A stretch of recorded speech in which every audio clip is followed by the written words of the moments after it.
Hello, ladies and gentlemen. I hope you're all having a great and wonderful day. Well, what we have here is a bit more of an update on the United Healthcare CEO. We have a lot, so not too much more information, but it's a bit more than what we have comparing to what it is. It's quite interesting. I think what the NYPD is posting two different people, but we'll kind of go on and see how that is. Now, what we have this here is from NYPD News. It says here, update. Below are photos of a person of interest wanted for questioning regarding the Midtown Manhattan homicide on December 4th. This does not appear to be a random act of violence. All indications are that it was premeditated, targeted attack. The full investigative efforts of the NYPD are continuing, and we are asking for the public's help. If you have any information about this case, or call Crime Stoppers, etc., 10,000 reward. Of course, people are saying this is obviously different people. And I may believe the article actually goes into depth on why this is different people and stuff like that. I'm not quite sure what they're doing here because these are obviously this does not look like the same person. I mean, this is the person in question of what we have here with who actually did this. And then we have this here from the New York Post, pretty much saying, a grading suspect in UnitedHealthcare CEO Brian Thompson's NYC execution unmasked in newly released pics. A chilling photo shows a suspected gunman grinning widely days before he calmly executed UnitedHealthcare CEO Brian Thompson outside a Midtown hotel Wednesday.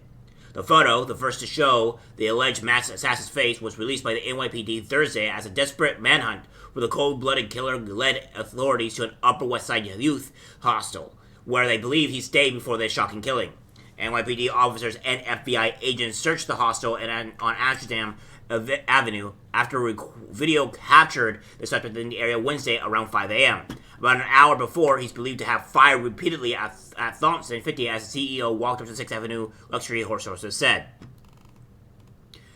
Goes on to say here that the search and potential link to the slaying routed residents of the high New York City hostel, such as Ignacio Heck, a 31-year-old software engineer from Chile, who didn't know he may cross paths with a killer until he spoke with the Post Thursday.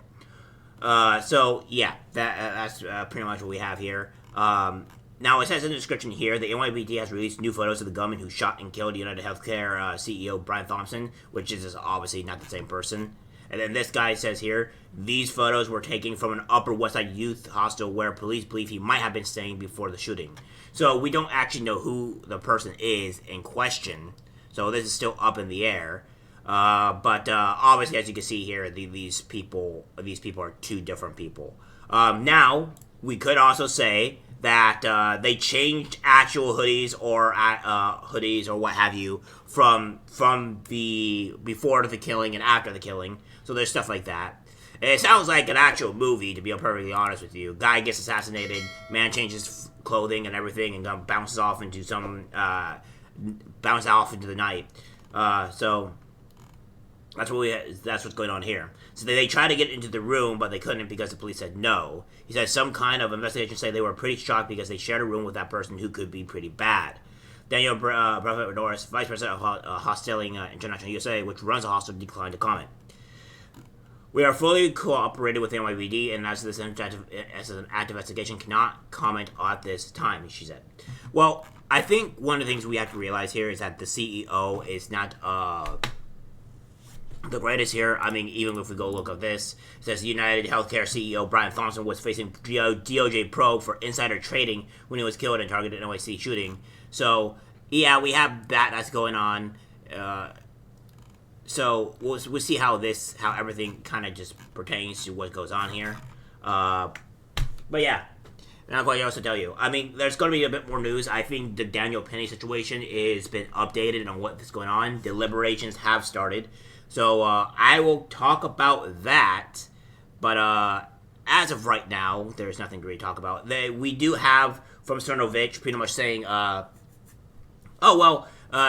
are a lot of lefties just going out and blaming the guy, not saying that the guy that was killed was, deserved to be killed, etc., etc., and that's what's insane.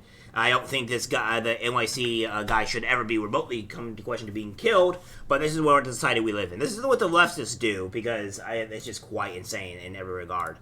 But, be as it may, this is the update. This is what's going on. These are all accusations, random things that's going on here. We'll see how it goes. I will give you updates on the Daniel Penny situation later today.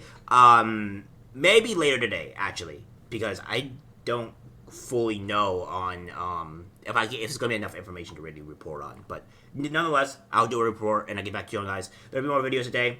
Like, subscribe, share, guys, and take care. I'm disgusted by what I see in public. Even people closest to us can't be trusted, because it's algorithmic disease, the social media.